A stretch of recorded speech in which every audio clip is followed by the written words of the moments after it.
So when we come back to Tawheed al-Ibadah, worshipping Allah by maintaining His unity in that worship, we do so in the way that the companions of the Prophet Muhammad ﷺ did.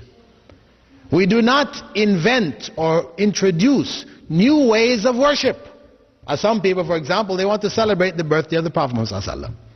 So they say, well, this is something good. They may even bring a verse from the Quran. They will say, Allah said in the Quran, Inna Allah wa malaikatahu yusalluna ala nabi. Ya ayyuhalladhina amanu sallu alayhi wa sallimu taslima. They bring this verse out. And you say, well, where does it say celebrate the Prophet's birthday there? It's there, it's there. This is what it means. It's their interpretation. Right? Their interpretation. The point is that the companions of the Prophet Muhammad didn't understand that verse that way. And that's why they never celebrated his birthday.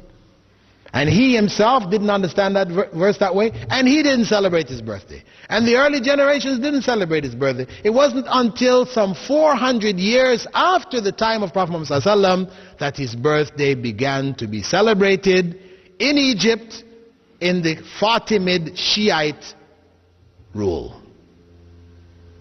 In the Fatimid Shiite dynasty in Egypt, the celebration of the Prophet's birthday began. So we say this is not legitimate.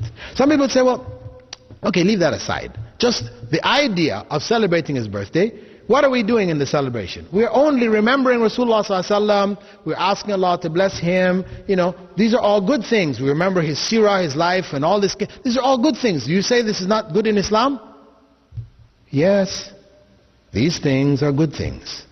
But to combine them on that day, every year, you have now created something new in the religion. This is bid'ah.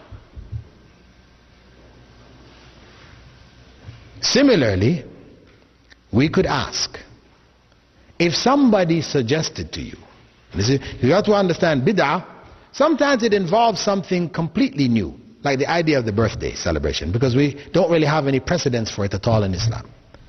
The Sunnah of the Prophet ﷺ is not just what he did, but also what he didn't do.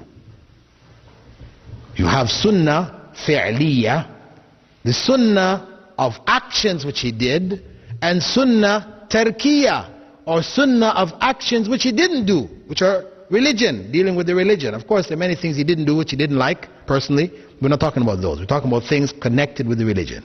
The things he didn't do, it is Sunnah not to do. Very important. Because if one opens this door, that as long as he said this, he said that, we can put it all together and come up with something which he didn't do, then the religion becomes innovated. You can now change the religion at will. Because I can bring something to you. I say to you, Prophet Muhammad ﷺ said, prayer in jama'ah is worth 27 times prayer by yourself. Everybody knows this. He also said, whenever you enter the masjid, you should pray 2 rak'at, 2 units of prayer, before sitting down. Everybody knows this. Let us put the two together. We come into the masjid, I now suggest to you, let us make tahiyatul masjid in jama'ah.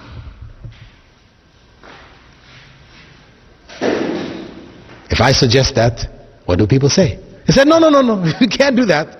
Why not? Prophet ﷺ said the prayer in jama'ah is worth more than the prayer by yourself. He also said, whenever you come in, you should do these 2 rak'ah. Why can't we put them together and do it? Well, the Prophet ﷺ didn't do it. That's why, yes. He didn't do it, so we cannot do it. He made tahajjud in jama'ah. This is also sunnah, and he did it in jama'ah. We can do it because he did it. But to do tahiyyat al-masjid in jama'ah, or to do the sunnahs before dhuhr, the sunnahs after dhuhr in jama'ah, we can't do it because Prophet Muhammad ﷺ didn't do it. And that's emphasized by his well-known statement, ما تركت شيئا يقربكم إلى الله إلا وأمرتكم به. I didn't leave anything which would bring you closer to Allah without instructing you to do it. That's the bottom line. If it's gonna bring you closer to Allah, Prophet Muhammad ﷺ told us to do it. If he didn't tell us to do it, it will not bring you closer to Allah, no matter how good you think this is, how much reasoning you give behind it, it will not bring you closer to Allah. It will take you farther away from Allah.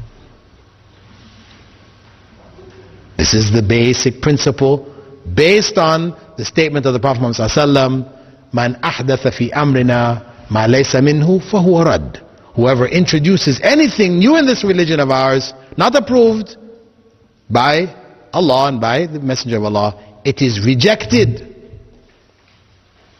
This is to protect the religion in its pristine